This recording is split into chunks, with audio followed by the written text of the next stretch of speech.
Well, today we're going to look at chapter 11 of the Gospel of John, but let me just remind you of what we did last week, which included something we've not paused to do, but we literally could have done with every single chapter that we've looked at, and that's to go back and find the actual Old Testament scriptures that underlie John's presentation. That's another element of the richness of John, which we've not explored much, but it was so important last time because we were doing the Good Shepherd imagery, and so we took the time to look at Ezekiel 34, which is the foundational text upon which John is explaining through Jesus' teachings how that concept of the Good Shepherd is revealed and expanded in the life of Jesus. So that was one thing we did. We also again reinforced that though the synoptic gospels, Matthew, Mark, and Luke, love the chronological approach, John doesn't care about chronology at all. John is writing theological descriptions of individual moments or groups of moments that are categories that really his congregation needs to know about. So he's writing for the theological education of the congregation that he pastors, rather than trying to give you the life story, because you already have the life story in 3 editions. We try to distinguish all of those images that filtered into shepherding, from the sheepfold to the shepherd to the hearing by the sheep. All of those were woven into one big collection, and Jesus used all of those to show how his work was God's work, that they were absolutely the same. And then at the end, we were setting up this week and next week's lessons, which are very different because although all of our conversations, all of our lessons thus far have included an important conversation, most of those have been with someone who's opposing Jesus. Nicodemus, even the Samaritan woman to an extent, even the man who was by the pool who doubted that Jesus could do anything for him. All of these were played out in opposition, and particularly there are the long dialogues that happen in the temple with the Jewish establishment questioning Jesus.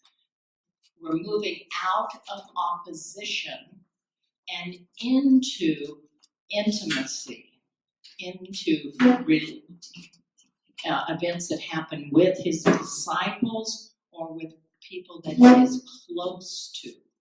So it's a very different quality of conversation that we're going to hear and observe.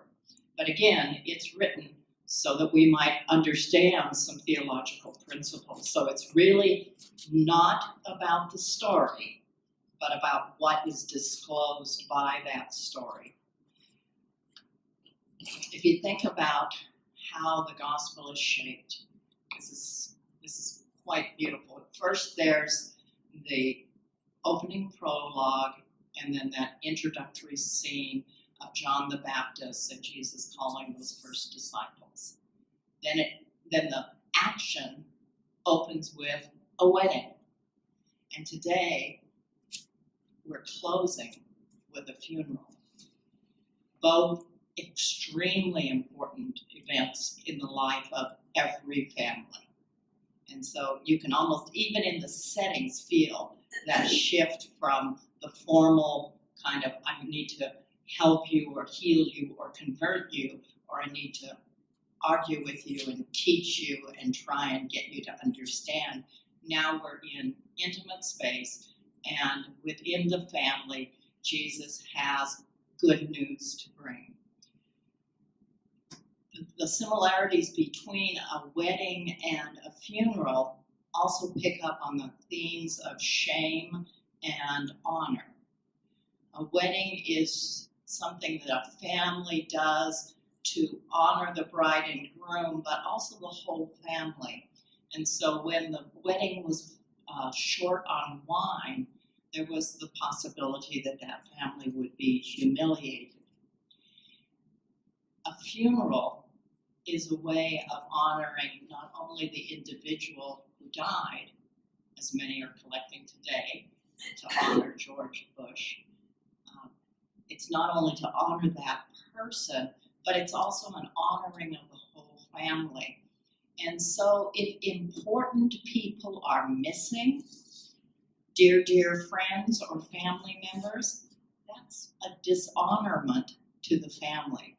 So in each case, Jesus is expected or requested to do something to save the family from being humiliated.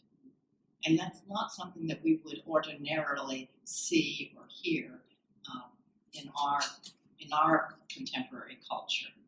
We don't function on those honor, shame as much as that culture did. So let's have a little, oops, I didn't keep one for myself.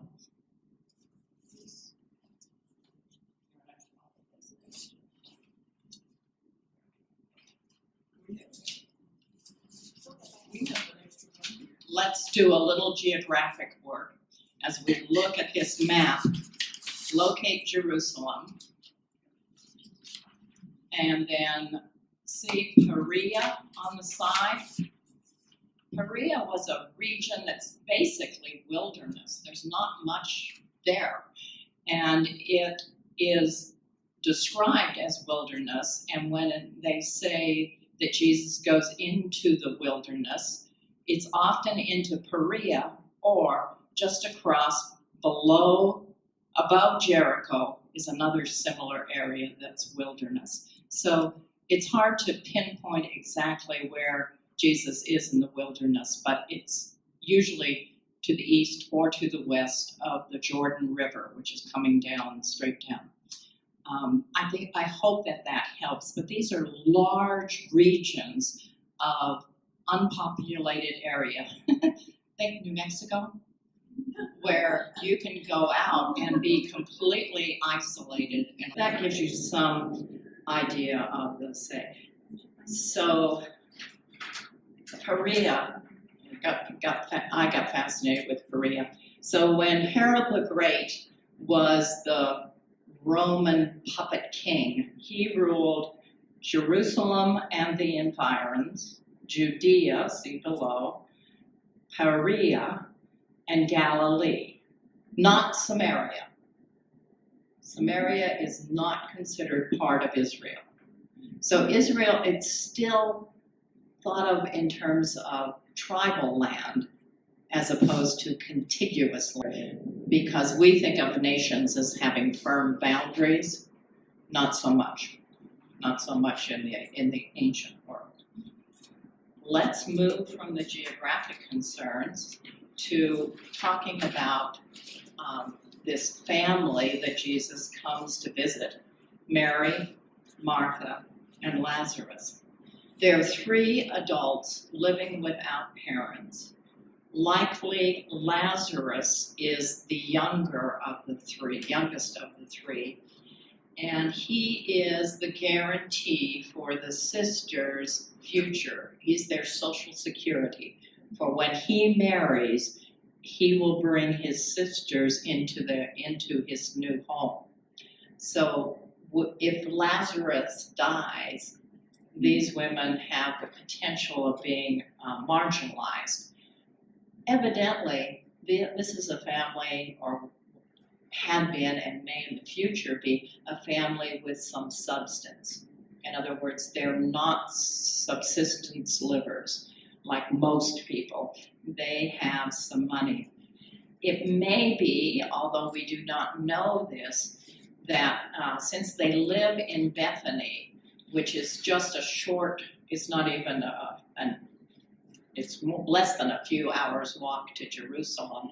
Since they live there, it may be that Jesus has stayed with his family frequently on his trips down to the the temple for festival times, maybe even before he began his official ministry. So there's some connection with his family which is not explained, but it could be that they've been family friends for a long, long time.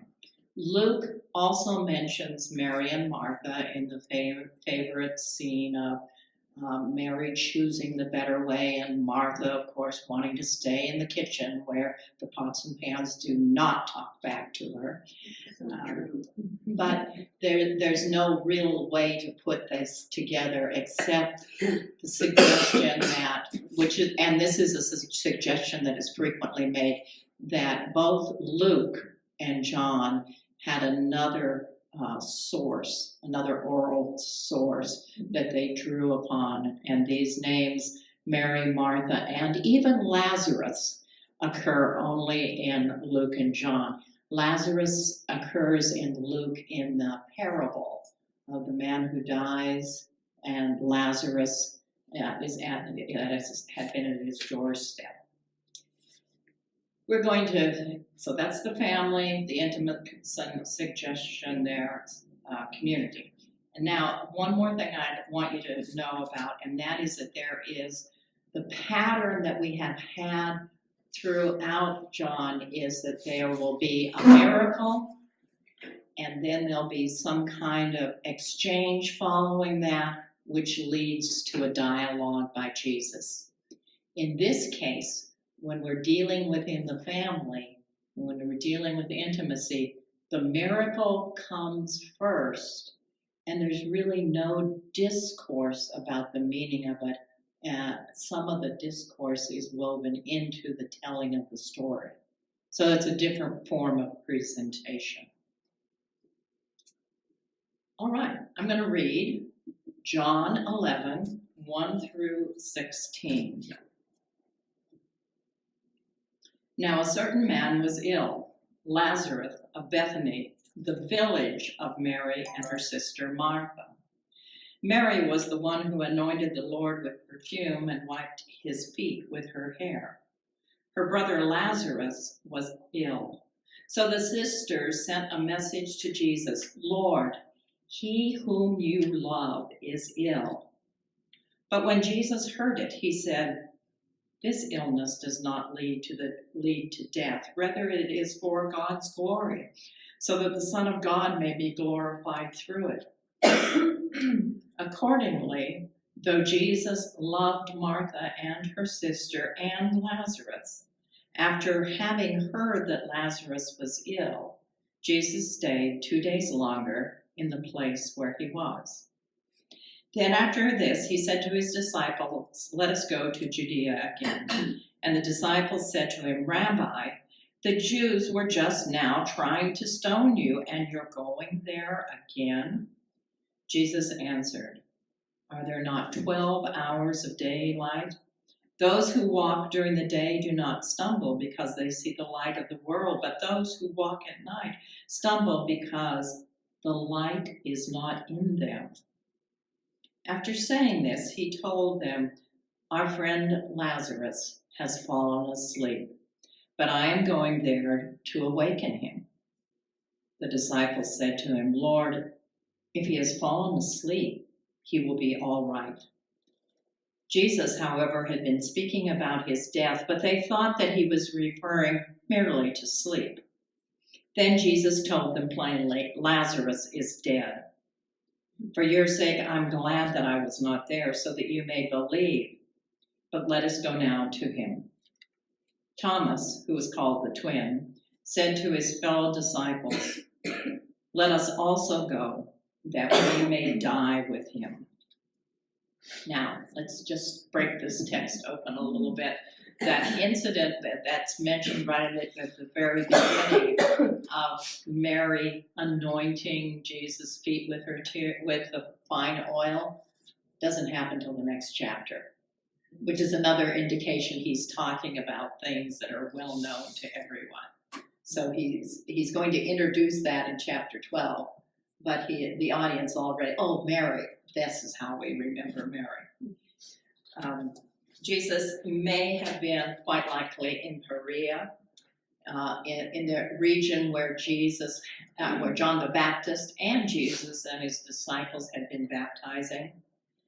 The message of illness is a mandatory show up for the final hours, the death of your friend. It's not just we wanted you to know that Lazarus is ill. This is a mandatory get here now.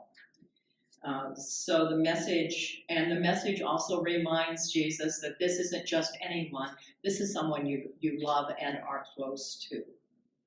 Jesus, however, does not consider this a crisis in the way that the message considers it a crisis. And he makes the decision to delay. It's a little bit like his tactic with his mother at the wedding in Cana, when she comes up and says they're out of wine, and he says, "What does that have to do with me? My hour has not yet come." And then later, when he decides it's right, he responds. This is that same kind of pause. It's not a pause for rudeness. It's a pause so that the timing will be right.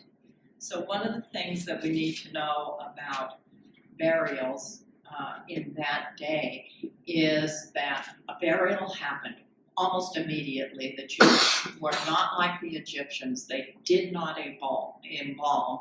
Rather, they used a lot of perfume and wrapped the body, often tucking in spices, and that was the kind of way that the body the decaying would be hidden for at least 3 days. For it was believed that the soul hovered near the body for 3 days, and then on the 4th day departed. So Jesus arriving on the 4th day is significant, right? Everything should have been over for Lazarus at that point. The disciples worry about Jesus' safety. They may also be worrying about their own. The Jews had attempted to stone him, and he had skirted out again. And then he says to them this very metaphorical response of, well, there's 12 hours of daylight and there's 12 hours of darkness, and people can walk in the daylight because they can see, and then very oddly, they cannot see in the night because the light is not in them. Oh, I like that, George. George got it. He said, oh, that doesn't make any sense at all. So in the understanding of first century Mediterranean world, light did not happen only from the outside. Light happened from the inside and shone out. That's like backwards thinking to us. It doesn't make any sense. But he's using that common phenomenon that if you can see, it's your light going out into the darkness. As you can see a little bit in darkness, right? So that's the imagery, but he's also has established this sort of rich network of language, which when you say light, now you hear, I am the light of the world. So the kind of enlightenment and the capacity to live and walk and be in darkness is a spiritual reference to your depth of faith. In other words, you can face anything because you have light, Christ's light within you. Then he says, well, our friend Lazarus has fallen asleep, which was a normal euphemism. And of course, the disciples take it as its face value, which is one of the things that happens in John all the time. Nicodemus says, am I supposed to enter my mother's womb and be born again? No, that's not what we're talking about. And then Jesus finally says to them, he's dead, and I'm glad because you're going to have an opportunity to finally believe. John shows us that the disciples' belief, and indeed all forms of belief that happen around Jesus, are imperfect, inadequate, until the fullness of the resurrection. What cannot be comprehended will, through the resurrection, be comprehended. And so he's going to give them this one more illustration that may help them understand, but they really won't get it. One more thing in the text, which is kind of tricky, is that Thomas is named as the twin. So the word Thomas in Greek means twin, but he was not carrying a Greek name, he was carrying a Hebrew name, so that doesn't work. So the nickname of Didymus meant, the twin nickname meant, it was often used as a way of preventing the evil eye. So if you use your nickname, then you won't be truly identified when somebody's trying to do harm or bring a curse upon you. Oh, God likes that.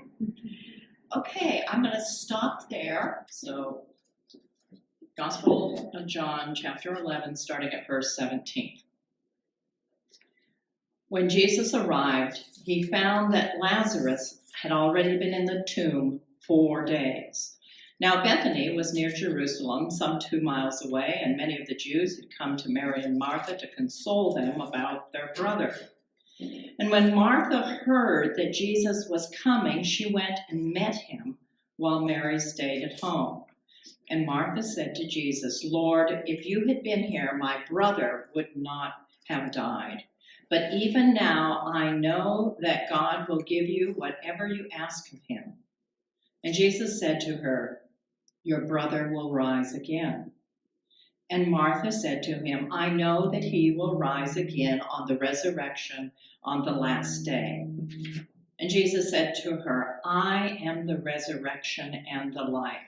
Those who will believe in me, even though they die, will live, and everyone who lives and believes in me will never die. Do you believe this?"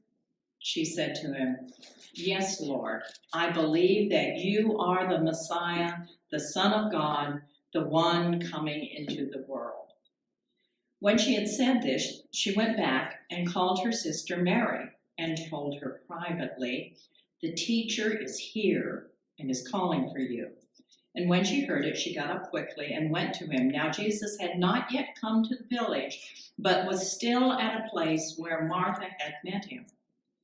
The Jews who were with her in the house, consoling her, saw Mary get up quickly and go out. And they followed her because they thought that she was going to the tomb to weep there. When Mary came where Jesus was and saw him, she knelt at his feet and said to him, "Lord, if you had been here, my brother would not have died." And when Jesus saw her weeping, and the Jews who came with her also weeping, he was greatly disturbed in spirit and deeply moved. And he said, "Where have you laid him?" And they said to him, "Lord, come and see." Jesus began to weep. So the Jews said, "See how he loved him." But some of them said, "Could not he who opened the eyes of the blind man have kept this man from dying?" So that's the end, therefore I'll break at 37.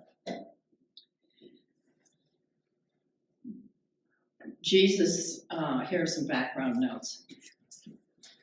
You remember, Bethany is close to Jerusalem. Mary and Martha and the brothers are well known in Jerusalem, and so a substantial group has come to mourn. The mourning happens in several ways, but one way is that there are official mourners, mostly women, and they will come and spend 30 days And during that 30 days, most of the time, they'll sit on the floor and wail and weep. But then they'll go to the tomb and weep there as well. So this collection is not at all odd, or even on the fourth day. The non-mourning population probably would be leaving on the fourth day, but mostly the women and perhaps some men remain as official mourners. So obviously the gossip network is already working, because Jesus isn't even in the village, and Mary and Martha learn about the fact that he's coming. So advance notification. This isn't divine inspiration. It's simply that someone has come in and said Jesus was spotted on the road from here to there and should be here in X amount of hours. And so Martha goes out to meet him, and she does what any good Jewish woman would do, which is confront him with the fact that he didn't show up when he was supposed to show up. And if he had shown up, the whole story would be different. Now, some people think of this as rudeness or being a bit abrupt, yeah. But really, within the Jewish culture, it's perfectly okay to argue with people and to tell them when they did things that you didn't like. It does not mean that, oh, I don't like you, because it doesn't have to do anything to do with that. The Jewish context, Israel, the one who struggles with God, is always open to saying, God, excuse me, you said you'd show up and you didn't. So don't think of Martha as being rude, although there may be a bit of power behind her words. She's just stating the obvious fact. The obvious fact is, I know your power, you should have been here, my brother would be alive. And so Jesus takes her on a different route. He said, don't you believe that your brother will live again? And now Martha gives the standard Pharisaic response. The Pharisees believed in a kind of resurrection on the last day, based on Daniel. Okay? The Sadducees and the Herodians don't believe in that, but the Pharisees do. And so Martha says, yes, I believe my brother will be resurrected on the last day. And Jesus says back to her, I am the resurrection and the life. Essentially what Jesus is saying to her is, as you have come at the wedding in Cana to believe that I'm about abundant life, look, see how much wine was given to the festival, to the experience. Abundant life, I'm also abundant life in eternity. So these two key words for John, abundant life, eternal life, are representative. I am the resurrection and the life. I have significance for how you're living your life right at this very moment. I have significance for your eternal life as well. She stays with the standard expression, except just for Toby, on verse 27, she decides that she will list out 3 titles of Jesus. She believes he is the Messiah.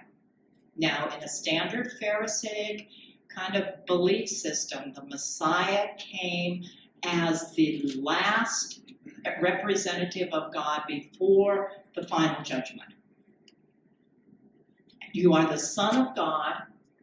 You have a special, intimate relationship with God, and you are the one who was sent by God into the world. So Messiah, Son, and Sent. Those are the 3 titles that she uses. Jesus does not press her to go beyond what she understands. She goes back, she tells Mary, Mary goes out, Mary does the same thing, almost the word for word. She said, if you would have been here, my brother wouldn't have died. Jesus does not raise with the theological issues with Mary, but he acknowledges the finality of physical death, the grief that death produces, the reality. He's not candy-coating anything here. He is distressed and, my translation is greatly distressed in spirit and deeply moved. This may be the most difficult sentence to translate, and you likely have various translations in your text. One of them might show irritation, that he was angry, or one of them might turn to show doubt, that there's just, it's beyond belief. But what is trying to be, okay, here's how one scholar helped me understand. Emotions are among the most difficult things to translate because emotions can mean different things to different people. In different cultures, laughing maybe doesn't express joy. It might be used only to humiliate and rebuke someone. And so if you say he laughed, maybe you're not really saying there was a joke going on. So it's very, very difficult. But what we want to glean from that one verse is Jesus understands the anguish, the despair, the grief caused by this death. Oh, let's see. Oh, I forgot to say that when he says the resurrection and the life, it's another one of those I am statements, which is like light bulbs going off. Pay attention. I am the bread of life. I am the living water. I am the light of the world. I am the resurrection and the life.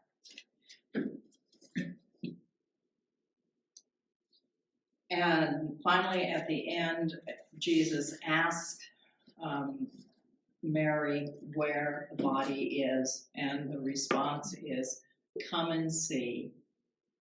And for those of us whose eyes are tuned to the Gospel of John, come and see is a phrase that has come up from the beginning until the end. The very first disciple invites the others to come and see. Come and see is a way of being engaged in the divine reality, not in the ordinary reality.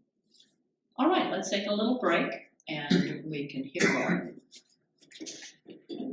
So 38 to 44. 38. Then Jesus, again greatly disturbed, came to the tomb. It was a cave, and a stone was lying against it. And Jesus said, take away the stone. And Martha, the sister of the dead man, said to him, Lord, already there is a stench because he has been dead 4 days. Jesus said to her, did I not tell you that if you believed, you would see the glory of God? So they took away the stone, and Jesus looked upward and said, Father, I thank you for having heard me. I knew that you always hear me, but I have said this for the sake of this crowd standing near, so that they may believe that you sent me. And when he had said this, he cried with a loud voice, Lazarus, come out. And the dead man came out with his hands and feet bound with strips of cloth, and his face wrapped in cloth. And Jesus said to them, unbind him and let him go. I'm going to continue on. Many of the Jews, therefore, who had come with Mary and had seen what Jesus did, believed in him. But some of them went to the Pharisees and told them what he had done. And so the chief priests and the Pharisees called a meeting of the council and said, what are we to do? This man is performing many signs, and if we let him go on like this, everyone will believe in him, and the Romans will come and destroy both our holy place and our nation. But one of them, Caiaphas, who was the high priest that year, said to them, "You know nothing at all. You do not understand that it is better for you to have one man die for the people than to have the whole nation destroyed." He did not say this on his own, but being high priest that year, he prophesied that Jesus was about to die for the nation, and not for the nation only, but to gather into one the dispersed children of God. So from that day on, they planned to put him to death. At the beginning of this, we have the actual miracle, which is really described pretty modestly, really. Jesus does two actions. He prays publicly, a prayer of thanksgiving, not a petition, a prayer of thanksgiving that God has granted his inner prayer. And then secondly, he calls out, and again, in a loud voice. That is so important in Scripture. Whenever you hear in a loud voice, or it calls out loudly, that's prophetic speech. That's speaking under the influence of the Spirit, called out loudly. So the audience now at 45 shifts. We get no information on how Mary and Martha and the disciples respond to this. The audience moves to these mourning Jews who had been there with accompanying the family. And it feels unsatisfying because you would like the disciples to stand up at this point and say, "I get it, I really get it." But they don't. Nor do we have a description of Martha and Mary having that kind of revelatory moment. But we do have that this circle of Jews that have come out from Jerusalem saying that they believed. We don't know what they believed actually, but they believed probably in his power. And so they go back and they tell the Pharisees. And then the chief priests and the Pharisees call a meeting of the council. Now the Sanhedrin would not have had seats for the Pharisees. They were a lay movement. There's nothing official about them. However, most of the scribes at that period of time were Pharisees in their orientation. So it'd be a little bit like saying, well, we're going to call together a council of all of the church leaders, and there are going to be a few lay people attending, but they have to have an official capacity. General Assembly, but you have to get there by being a scribe instead of being an elder. Good point. So they all come together, and Caiaphas, who is the high priest, and as the high priest has the capacity and the responsibility of speaking prophetically. His pronouncements, similar perhaps to the Pope's pronouncements, have more spiritual significance than anyone else's. So he makes this great statement that, it's really better if one person died than we lose the whole nation, because they're afraid of Rome coming in and saying, okay, you Jews have just gone too far, we're shutting you down, which was the danger that they were facing. And he says, better to have one person die than to lose the whole nation. Really, one died for the nation than to lose the nation. Exactly what is about to happen, spoken by, probably unconsciously, by Caiaphas as a kind of an introit into the passion that is just before us.